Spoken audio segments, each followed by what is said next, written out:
Hello, my name is Sarah, and today I'm going to be talking to you guys about my persuasive speech. Okay, let's get started. Okay, for the introduction, right here on this slide is showing a picture of money, and that is actually $7.25 right there. And I wish we all could get paid $15 an hour. Wouldn't that be great? Instead of $7.25 an hour. And now, can I have the audience just take a moment and imagine being a student in high school, in college, or even a parent working full-time, part-time job and still trying to manage school. Okay, let's close our eyes and imagine that. Okay, now that we imagine it, let's go ahead and discuss. Now our claim side. Minimum wage should be raised from $7.25 an hour to $15.25 an hour. And why? Why is that?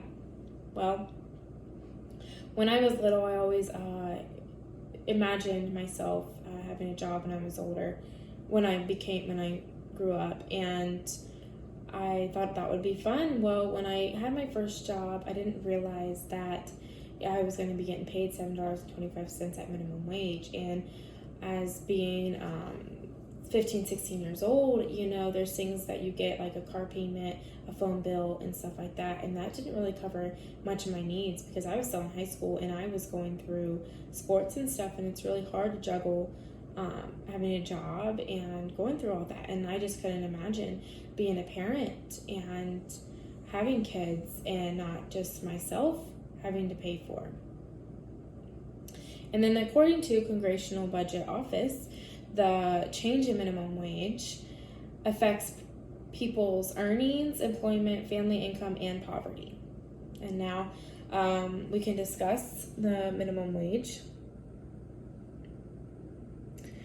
And by raising that, it does affect multiple things such as businesses, families, colleges, kids in college, and then our statewide, or the worldwide, US-wide, I'm sorry.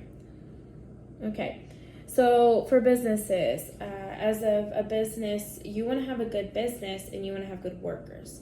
Well, it is like a cycle. So to pay those good workers, you want to be able to have workers these days, and it is a struggle. A lot of businesses struggle these days because they can't get people to come to work. Well, because of prices rising, such as gas, food, anything, insurances, those people want to have a higher paying job so they can afford those things. So it's just a never ending cycle that just keeps on going. There's always going to be a problem with the income of our jobs, and it affects our daily lives. Well, as of right here, there is like a mom struggling, and with businesses and stuff struggling, you're not going to have customers, and then businesses will probably go out of business because they don't have any customers coming for their business.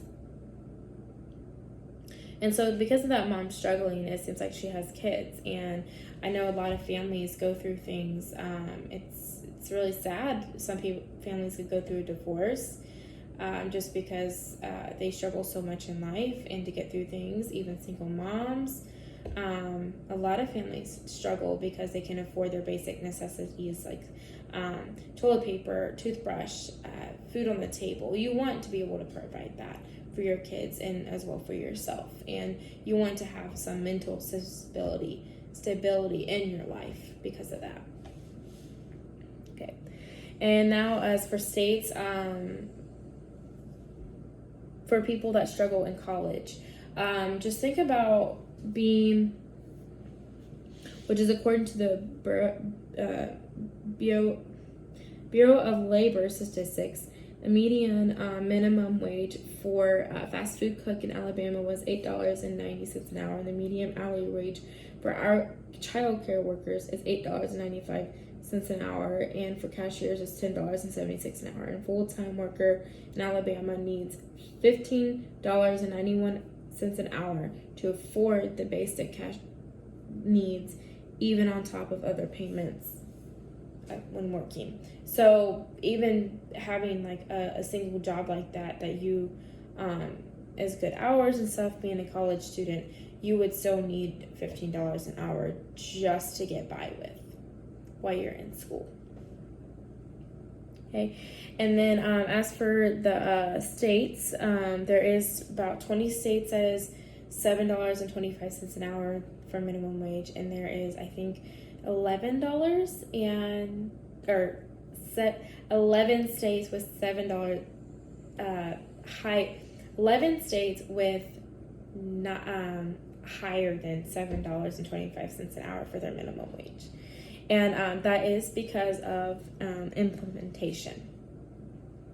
Okay, and now we're gonna we can wrap this up with our conclusion, and we'll discuss that, and we'll refer back to what we talked about at the beginning. We can imagine having $15 an hour, and now that we imagined it, it does feel good. It feels good to be able to have that amount of money instead of the $7.25 an hour that we would be getting paid.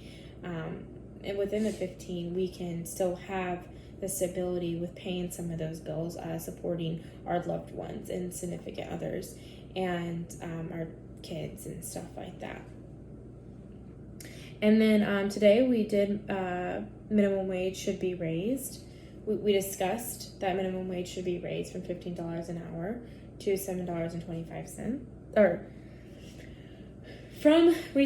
We discussed that today we discussed that $7.25 an hour should be raised to $15 an hour.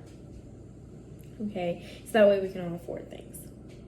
And then, everyone struggles. Everyone struggles with daily things in life, and it's okay to struggle.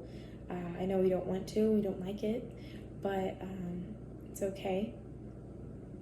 And having that $15 an hour might not be the best, but it does get us by with some things.